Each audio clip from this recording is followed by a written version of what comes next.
بسم اللہ الرحمن الرحیم۔ آج میں آپ کے سامنے وہ سچائی بیان کرنے جا رہا ہوں جو آپ کی زندگی کی بنیاد بدل کر رکھ دے گی۔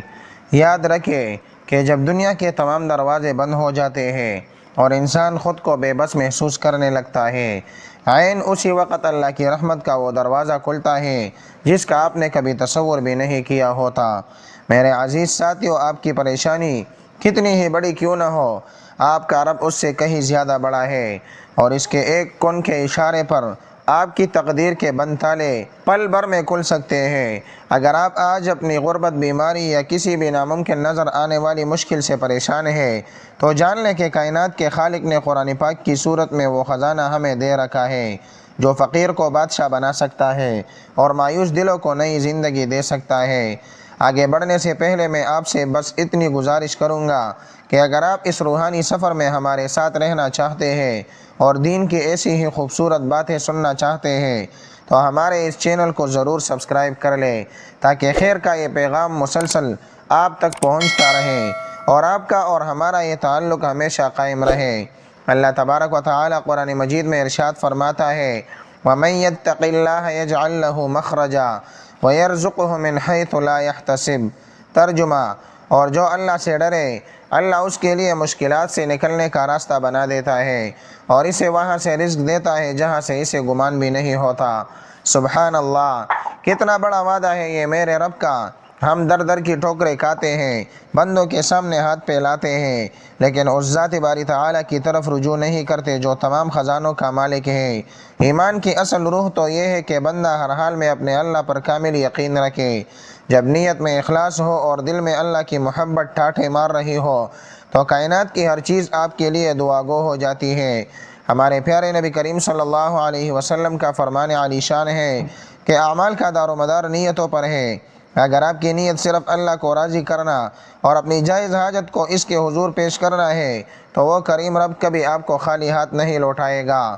بزرگان دین فرماتے ہیں کہ دعا مانگنے والا کبھی ہارا نہیں، بس ہم میں صبر اور یقین کی تھوڑی سی کمی رہ جاتی ہے۔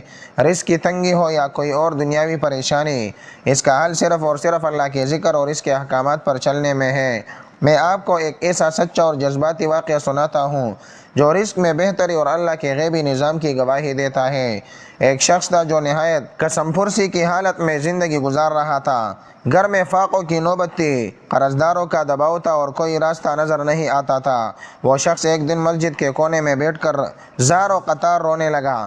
اس نے کسی سے کچھ نہیں مانگا، بس اپنے اللہ سے باتیں کی اور کہا، اے میرے مالک، میں نے سنا ہے کہ تو 70 ماؤں سے زیادہ پیار کرتا ہے، کیا تو اپنے اس عاجز بندے کو یوں ہی بھوکا مرنے دے گا؟ وہ شخص کئی روز تک مسلسل اسی تڑپ کے ساتھ نماز فجر کے بعد مصلی پر بیٹھا رہتا اور رو رو کر اپنے گناہوں کی معافی مانگتا اور اللہ سے اپنی حاجت بیان کرتا۔ اس کا یقین اتنا کامل تھا کہ اسے معلوم تھا کہ اس کا رب اسے دیکھ رہا ہے۔ ایک دن جب وہ گھر لوٹا تو دیکھا کہ ایک اجنبی شخص اس کے دروازے پر کھڑا ہے، جس نے اسے بتایا کہ برسوں پہلے اس کے والد نے کسی کے ساتھ کوئی چھوٹا سا کاروبار شروع کیا تھا جس کا نفع جمع ہوتے ہوتے اب ایک بڑی رقم بن چکا ہے اور وہ اسے اس کے اصل حقدار تک پہنچانے آیا ہے۔ یہ کوئی اتفاق نہیں تھا، یہ اس بندے کے تڑپ کر مانگے گئے سوال کا جواب تھا جو اللہ نے اس کے وہم و گمان سے بھی باہر کے راستے سے بھیجا۔ میرے پیارے بھائیوں اور بہنوں، رزق صرف دولت کا نام نہیں بلکہ دل کا سکون اور اللہ کی رضا بھی رزق ہے۔ اگر آپ چاہتے ہیں کہ آپ کی زندگی میں برکت آ جائے تو سب سے پہلے اپنی نیتوں کو صاف کریں۔ یاد رکھیں کہ اللہ پاک پاکیزہ چیزوں کو پسند فرماتا ہے۔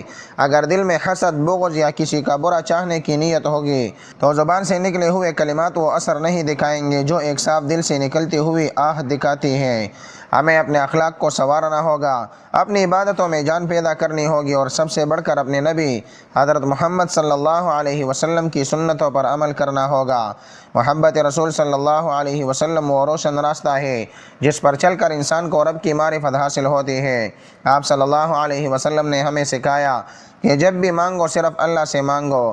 آپ کی زندگی میں جتنی بھی تلخی ہو اسے درود پاک کے میٹھے کلمات سے دور کیا جا سکتا ہے۔ یہاں میں آپ سب سے گزارش کرتا ہوں کہ کمنٹ سیکشن میں ایک بار درود شریف لکھ دیں۔ کیا پتہ آپ کا لکھا ہوا یہ درود پاک آپ کی مغفرت اور حاجت کے پورا ہونے کا ذریعہ بن جائے اور فرشتے آپ کے حق میں گواہی دینے لگے۔ اکثر لوگ شکایت کرتے ہیں کہ ہم وظائف تو بہت کرتے ہیں، دعائیں بھی مانگتے ہیں لیکن اثر نہیں ہوتا۔ اس کی بڑی وجہ ہماری اپنی کچھ کوتاہیاں ہوتی ہیں۔ ہم زبان سے تو اللہ اللہ کرتے ہیں لیکن دل میں دنیا کا خوف اور لوگوں کی واہ واہ کی تمنا ہوتی ہے۔ یقین کی کمی وہ زہر ہے جو کسی بھی عمل کی تاثیر کو ختم کر دیتا ہے۔ اگر آپ کے ذہن میں یہ شک ہے کہ پتہ نہیں کام ہوگا یا نہیں تو آپ کا وہ عمل بیکار ہے۔ اللہ تعالیٰ فرماتا ہے، میں اپنے بندے کے ساتھ اس کے گمان کے مطابق معاملہ کرتا ہوں، جیسا آپ کا اللہ پر گمان ہوگا ویسا ہی نتیجہ آپ کو ملے گا۔ اس لیے جب بھی کوئی وظیفہ کرے تو یہ سوچ کر کرے کہ میرا رب سن رہا ہے اور وہ ضرور عطا فرمائے گا۔ دوسری بڑی رکاوٹ حرام رزق ہے۔ جس جسم کی پرورش حرام مال سے ہوئی ہو اس کی دعائیں آسمان تک نہیں پہنچ پاتی ہے۔ اس لیے اگر آپ چاہتے ہیں کہ آپ کا روحانی تعلق اللہ سے مضبوط ہو تو اپنے رزق کو پاک کرے، توڑا کھائے لیکن حلال کھائے۔ اسی طرح جلد بازی بھی ایک بڑی بیماری ہے۔ ہم چاہتے ہیں کہ ابھی دعا مانگے اور ابھی معجزہ ہو جائے۔ اللہ کے کاموں میں دیر ہے مگر اندیر نہیں۔ وہ بہتر جانتا ہے کہ آپ کو کس وقت کیا دینا ہے۔ کبھی کبھی وہ ہمیں آزماتا ہے تاکہ ہم اس کے اور قریب ہو جائیں، تاکہ ہماری پکار میں مزید تڑپ پیدا ہو جائے۔ یاد رکھیے، گناہوں کی کثرت بھی دل پر پردہ ڈال دیتی ہے، جس کی وجہ سے روحانی نور ختم ہو جاتا ہے۔ جب بندہ گناہ کرتا ہے اور توبہ نہیں کرتا تو اس کا دل سخت ہو جاتا ہے۔ اس سختی کو دور کرنے کا طریقہ استغفار ہے۔ کثرت سے استغفار کیا کرے، کیونکہ استغفار تنگیوں کو آسانیوں میں بدلنے کی کنجی ہے۔ حضرت حسن بصری رحمۃ اللہ علیہ کے پاس جب کوئی اپنی پریشانی لے کر آتا، چاہے وہ غربت ہوتی، بے اولادی ہوتی یا قحط سالی، آپ سب کو استغفار کرنے کی تلقین فرماتے۔ یہ ہے وہ قرآنی راستہ جو ہمیں ہماری منزل تک لے جاتا ہے۔ اس لیے وظیفہ شروع کرنے سے پہلے اپنے گناہوں سے سچی توبہ کرنا بہت ضروری ہے۔ اس بیان کے اس حصے میں ہم نے یہ سمجھا کہ اللہ کی رحمت بے پایا ہے اور اس تک پہنچنے کا راستہ نیت کی صفائی اور کامل یقین ہے۔ ابھی ہمیں اس روحانی سفر میں مزید آگے بڑھنا ہے، جہاں میں آپ کو بیماریوں سے نجات کا ایک نہایت رقت آمیز واقعہ سناؤں گا اور اس خاص قرآن کی صورت اور آیت کی طرف لے کر چلوں گا، جس کی برکت سے بڑے بڑے ناممکن کام ممکن ہو جاتے ہیں۔ بس اپنا دل حاضر رکھے اور ہر لفظ کو اپنی روح میں اتارنے کی کوشش کریں۔ اللہ ہمیں عمل کی توفیق عطا فرمائے۔ اس اسکرپٹ کے اگلے حصے میں ہم جانیں گے کہ کس طرح اللہ کا کلام معجزے دکھاتا ہے۔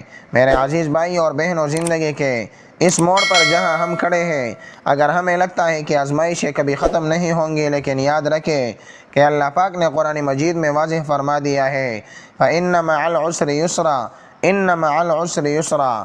ترجمہ: پس بے شک ہر مشکل کے ساتھ آسانی ہے، بے شک ہر مشکل کے ساتھ آسانی ہے۔ آپ کی زندگی میں آنے والی ہر تکلیف، چاہے وہ بیماری کی صورت میں ہو یا مالی تنگی کی صورت میں، وہ آپ کو آپ کے رب کے قریب کرنے کا ایک ذریعہ ہوتی ہے۔ جب ہم دنیا کے سہارے چھوڑ کر صرف اس کے ہو جاتے ہیں تو پھر معجزے ہونا شروع ہو جاتے ہیں۔ اب میں آپ کو ایک ایسا جذباتی واقعہ سناتا ہوں جو بیماری اور پریشانی سے نجات کی ایک عظیم مثال ہے۔ یہ واقعہ ایک ایسے نوجوان کا ہے جسے ڈاکٹروں نے لاجواب کر دیا تھا۔ اسے ایک ایسی موذی بیماری لاحق ہو گئی تھی جس کا علاج بظاہر ناممکن تھا۔ اس کے گھر والے پریشان تھے، مال و دولت پانی کی طرح بہا دیا گیا، لیکن افاقہ نہ ہوا۔ ایک رات جب وہ درد سے تڑپ رہا تھا، اس نے اپنے بستر پر پڑے پڑے اللہ کو پکارا اور کہا، یا اللہ، شفا تیرے ہاتھ میں ہے، یہ ڈاکٹر اور دوائی محض بہانے ہیں، میں تیری کتاب کی پناہ میں آتا ہوں۔ اس نے ہمت جمع کی اور قرآن پاک کی تلاوت شروع کی۔ وہ روزانہ قرآن کی اس خاص صورت اور ان آیات کی تلاوت کرتا جن کا ذکر میں آگے چل کر کروں گا۔ وہ تلاوت کرتا اور پانی پر دم کر کے پیتا۔ اس کا یقین اتنا پختہ تھا کہ اسے محسوس ہونے لگا جیسے اس کے جسم کے اندر سے بیماری کا اندھیرا ختم ہو رہا ہے۔ چند ہفتوں بعد جب وہ دوبارہ معائنے کے لیے گیا تو ڈاکٹر حیران رہ گئے کہ جس بیماری کا کوئی حل نہیں تھا وہ جڑ سے ختم ہو چکی تھی۔ یہ ہے یقین کی طاقت اور اللہ کے کلام کی برکت۔ بزرگان دین فرماتے ہیں کہ جب تم اللہ سے مانگو تو ایسے مانگو جیسے ایک چھوٹا بچہ اپنی ماں سے اپنی پسند کی چیز مانگتا ہے۔ وہ بچہ جانتا ہے کہ رو کر یا ضد کر کے وہ اپنی ماں کو منا لے گا۔ ہمارا رب تو 70 ماؤں سے زیادہ پیار کرنے والا ہے۔ کیا وہ ہماری پکار نہیں سنے گا؟ بالکل سنے گا، بس شرط یہ ہے کہ ہم اپنے اندر وہ اخلاص پیدا کریں۔ حضرت جنید بغدادی رحمۃ اللہ علیہ فرماتے ہیں کہ اخلاص یہ ہے کہ تم اپنے عمل پر اللہ کے سوا کسی کو گواہ نہ بناؤ، یعنی جب آپ وظیفہ کریں، جب آپ عبادت کریں تو آپ کا مقصد صرف اللہ کی رضا ہو۔ آج کل ہم وظائف تو کرتے ہیں لیکن ہمارا رخ لوگوں کی طرف ہوتا ہے۔ ہم چاہتے ہیں کہ دنیا ہمیں دیکھے، یا ہم شارٹ کٹ ڈھونڈنے کی کوشش کرتے ہیں۔ یاد رکھیں کہ اللہ کا کلام کوئی جادو کی چھڑی نہیں، بلکہ یہ ایک روحانی علاج ہے جس کے لیے صبر کی ضرورت ہوتی ہے۔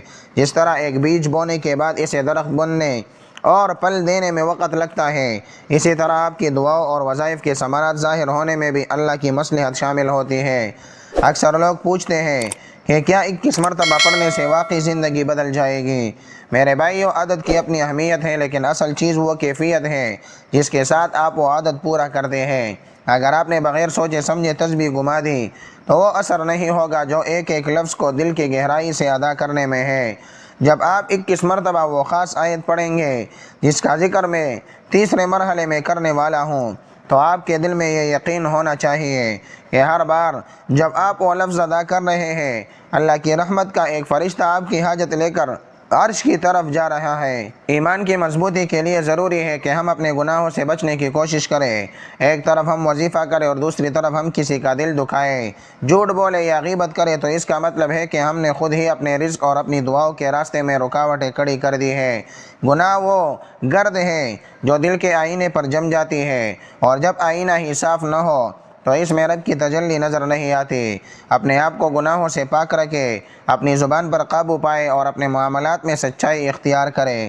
قرآن مجید کی جس صورت کی میں بات کر رہا ہوں، اس کے بارے میں حدیث میں آتا ہے کہ یہ صورت پڑھنے والے کے لیے اللہ کافی ہو جاتا ہے۔ یہ وہ صورت ہے جو انسان کو غنی کر دیتی ہے اور اسے لوگوں کا محتاج نہیں رہنے دیتی۔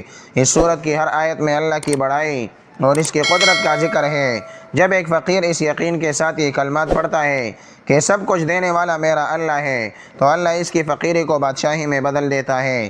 یہ بادشاہی صرف مال و دولت کی نہیں ہوتی، بلکہ یہ قناعت اور دل کی امیری کی بادشاہی ہوتی ہے، جہاں انسان کو کسی کی پرواہ نہیں رہتی۔ میرے پیارے ساتھیو، اللہ تعالیٰ سے محبت کا تقاضا یہ ہے کہ ہم اس کے رسول صلی اللہ علیہ وسلم کی سنتوں کو اپنی زندگی کا حصہ بنائیں۔ آپ صلی اللہ علیہ وسلم نے فرمایا کہ دعا مومن کا ہتھیار ہے، اور جب یہ ہتھیار قرآن کی طاقت سے لیس ہو جائے تو دنیا کی کوئی پریشانی اس کا مقابلہ نہیں کر سکتی۔ آپ کی نیتوں میں جتنا وزن ہوگا، آپ کی دعا میں اتنی ہی پرواز ہوگی۔ اپنی نیت کو صرف اس کے لیے درست نہ کرے کہ آپ کو مال چاہیے، بلکہ اس لیے درست کرے کہ آپ کا اللہ آپ سے راضی ہو جائے۔ جب وہ راضی ہو گیا تو دنیا اور اس کی تمام نعمتیں خود بخود آپ کے قدموں میں آ جائے گی۔ ہمیں اپنی زندگی میں شکر گزاری کی عادت ڈالنی چاہیے۔ ہم ان چیزوں کا رونا تو روتے ہیں جو ہمارے پاس نہیں ہے، لیکن ان بے شمار نعمتوں کا شکر ادا نہیں کرتے جو اللہ نے ہمیں بن مانگے دے رکھی ہے۔ سانس لینے کی طاقت، دیکھنے کی صلاحیت، چلنے پھرنے کی ہمت، یہ سب وہ خزانے ہیں جن کا کوئی نعم البدل نہیں۔ جب ہم شکر کرتے ہیں تو اللہ فرماتا ہے، اگر تم شکر کرو گے تو میں تمہیں اور زیادہ دوں گا۔ اس لیے وظیفے کے ساتھ ساتھ شکر کی تسبیح بھی اپنی زندگی کا معمول بنا لے۔ اب ہم اس سفر کے اس موڑ پر پہنچ چکے ہیں جہاں میں آپ کو اس عظیم وظیفے کی تفصیلات، اس کے وقت اور اس کی تعداد کے بارے میں بتاؤں گا۔ یہ وظیفہ آپ کی زندگی کے اندھیروں کو دور کرنے کی طاقت رکھتا ہے۔ بس آپ نے ہمت نہیں ہارنی اور پورے توکل کے ساتھ اس عمل کو اپنانا ہے۔ اگلے حصے میں ہم اس راز سے پردہ اٹھائیں گے کہ وہ کون سی صورت ہے جس نے صدیوں سے لاکھوں لوگوں کی زندگیاں بدلی، اور کس طرح آپ بھی اس سے فائدہ اٹھا سکتے ہیں۔ دلوں کو جوڑ کر رکھیے اور اللہ کی رحمت سے پر امید رہیں۔ میرے عزیز بھائیوں اور بہنوں، اب وقت آ گیا ہے کہ ہم اس عظیم روحانی راز کی طرف بڑھیں جس نے بے شمار لوگوں کی زندگیوں میں خوشحالی اور سکون کا انقلاب برپا کر دیا۔ وہ صورت جسے پڑھ کر ایک فقیر بھی بادشاہ بن سکتا ہے، وہ قرآن پاک کی وہ عظیم صورت ہے جسے سورۃ الواقعہ کہا جاتا ہے۔ نبی کریم صلی اللہ علیہ وسلم نے اس صورت کے بارے میں ارشاد فرمایا کہ جو شخص ہر رات سورۃ الواقعہ پڑھے گا وہ کبھی فاقے کا شکار نہیں ہوگا۔ اور اس صورت کے اندر چھپی وہ طاقتور آیت جو آج کے ہمارے اس خاص عمل کی بنیاد ہے، وہ یہ ہے، ان ھذا لرزقنا ما لہ من نفاد۔ ترجمہ، بے شک یہ ہمارا رزق ہے جو کبھی ختم ہونے والا نہیں۔ سبحان اللہ۔ ذرا ان کلمات کی گہرائی پر غور کرے کہ اللہ تعالیٰ خود فرما رہا ہے کہ اس کا خزانہ کبھی ختم ہونے والا نہیں۔ اب اس وظیفے کا مکمل طریقہ کار اور وقت نہایت توجہ سے سن لے تاکہ کوئی غلطی نہ رہے۔ وظیفے کا مکمل طریقہ۔ وقت، اس وظیفے کے لیے سب سے بہترین وقت نماز عصر کے بعد کا ہے یا پھر رات کو سونے سے پہلے۔ اگر آپ تہجد کے وقت کر سکیں تو اس کی تاثیر کئی گنا بڑھ جاتی ہے، لیکن عصر کی نماز کے بعد کا وقت رزق کی برکت کے لیے بہت مبارک ہے۔ آغاز، سب سے پہلے باوضو ہو کر جائے نماز پر بیٹھ جائیے اور اپنی نیت کو خالص اللہ کے لیے کر لیں۔ شروع میں 11 مرتبہ درود ابراہیمی پڑھیں، وہی درود شریف جو ہم نماز میں پڑھتے ہیں۔ اصل وظیفہ، اس کے بعد آپ نے سورہ صاد کی آیت ان ھذا لرزقنا ما لہ من نفاد کو صرف 21 مرتبہ پڑھنا ہے۔ پڑھتے وقت آپ کا تصور یہ ہونا چاہیے کہ اللہ کے غیبی خزانوں سے آپ کی جھولی بھری جا رہی ہے۔ سورت کی تلاوت، اس آیت کو پڑھنے کے بعد اگر ممکن ہو تو 1 مرتبہ مکمل سورۃ الواقعہ کی تلاوت کریں۔ اگر آپ کو سورت زبانی یاد نہیں یا تلاوت میں مشکل ہے تو صرف اس آیت پر ہی اکتفا کریں، لیکن سورت پڑھنا نور علی نور ہے۔ اختتام، عمل کے آخر میں دوبارہ 11 مرتبہ وہی درود ابراہیمی پڑھے جو شروع میں پڑھا تھا۔ مدت، اس عمل کو آپ نے مسلسل 21 دن تک بلا ناغہ کرنا ہے۔ خواتین ایام مخصوصہ کے بعد ان دنوں کی گنتی پوری کر سکتی ہے۔ میرے ساتھیوں، نیت اور یقین کی طاقت کے حوالے سے میں آپ کو ایک اور ایمان افروز واقعہ سناتا ہوں۔ ایک بزرگ کا ذکر ہے کہ ان کے پاس ایک ایسا شخص آیا جو قرض کے بوجھ تلے دبا ہوا تھا اور اس کے گھر میں کھانے کو کچھ نہ تھا۔ ان بزرگ نے اسے یہی آیت اور یہی طریقہ بتایا۔ وہ شخص کہتا ہے کہ میں نے جب پہلے دن یہ عمل کیا تو مجھے ایک عجیب سا قلبی سکون محسوس ہوا۔ تیسرے دن مجھے خواب میں ایک ایسی غیبی آواز سنائی دی کہ تیرا رب تجھ سے ناراض نہیں، بس وہ تیری پکار سننا چاہتا ہے۔ وہ شخص کہتا ہے کہ اب 21 دن پورے نہیں ہوئے تھے کہ میرے کاروبار کے وہ راستے کھل گئے جو سالوں سے بند پڑے تھے، اور اللہ نے مجھے اتنا دیا کہ میں دوسروں کو بانٹنے والا بن گیا۔ یہ ہے یقین کی طاقت۔ یہاں میں آپ سب سے یہ بھی کہوں گا کہ جو لوگ چاہتے ہیں کہ ان کی دعائیں اللہ کے دربار میں جلد قبول ہو، وہ ایک بار کمنٹ میں آمین ضرور لکھ دیں۔ کیا پتہ کس کی زبان سے نکلا ہوا آمین سب کی تقدیر بدل دے۔ اکثر لوگ پوچھتے ہیں کہ کیا یہ وظیفہ صرف پیسوں کے لیے ہے؟ نہیں میرے عزیز، رزق میں اولاد کا سکھ بھی شامل ہے، گھر کا سکون بھی شامل ہے اور صحت کی نعمت بھی شامل ہے۔ جب آپ یہ آیت پڑھتے ہیں تو آپ اللہ کی صفت رزاقیت کو پکار رہے ہوتے ہیں۔ بزرگان دین فرماتے ہیں کہ جو اللہ کا ہو جاتا ہے کائنات اس کی ہو جاتی ہے۔ محبت رسول صلی اللہ علیہ وسلم کا تقاضا بھی یہی ہے کہ ہم اپنی زندگیوں کو قرآن کے سانچے میں ڈال لیں۔ جب آپ کی زبان پر قرآن کے الفاظ ہوں گے اور دل میں عشق مصطفیٰ صلی اللہ علیہ وسلم ہوگا تو اللہ کی رحمت آپ کو ڈانپ لے گی۔ اس وظیفے کے دوران ایک بات کا خاص خیال رکھیں کہ نماز کی پابندی لازمی ہے۔ ایسا نہیں ہو سکتا کہ آپ اللہ کا فرض ادا نہ کریں اور اس سے برکت کی امید رکھیں۔ نماز ہی وہ ذریعہ ہے جو بندے کو اس کے خالق سے جوڑتا ہے۔ اور دوسری اہم بات یہ کہ اپنی زبان کو جھوٹ اور غیبت سے پاک رکھیں۔ جب زبان گندی ہوتی ہے تو ذکر کا اثر ختم ہو جاتا ہے۔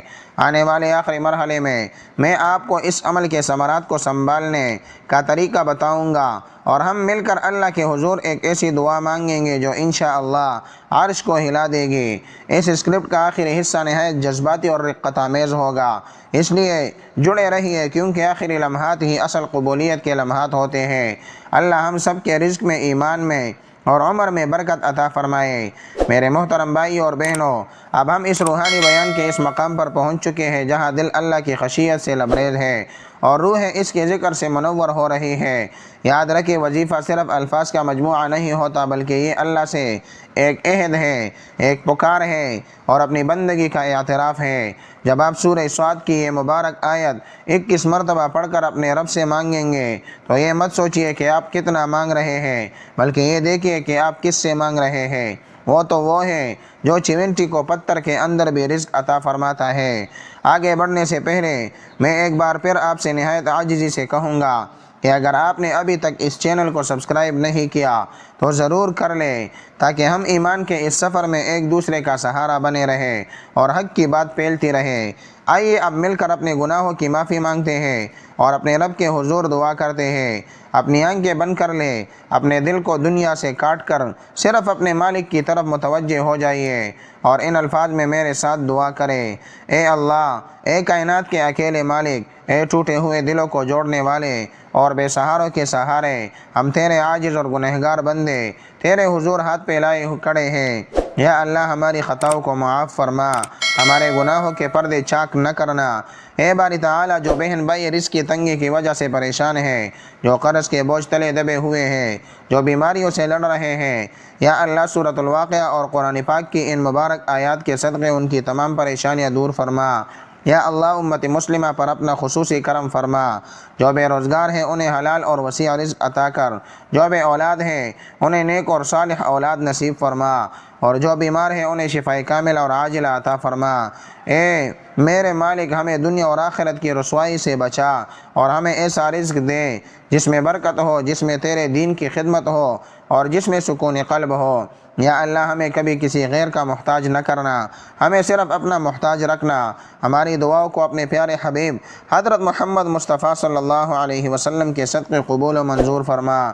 میرے پیارے ساتھیوں، اس وظیفے کو پورے یقین کے ساتھ کریں اور اپنی نیت کو پاک رکھیں۔ اللہ کی رحمت سے کبھی مایوس نہ ہو، کیونکہ مایوسی کفر ہے اور اللہ کا فضل ہر چیز پر غالب ہے۔ جب آپ کے ہاتھ دعا کے لیے اٹھیں گے تو یقین رکھیں کہ وہ خالی نہیں لوٹائے جائیں گے۔ اللہ تعالی ہم سب کا حامی اور ناصر ہو، آمین یا رب العالمین۔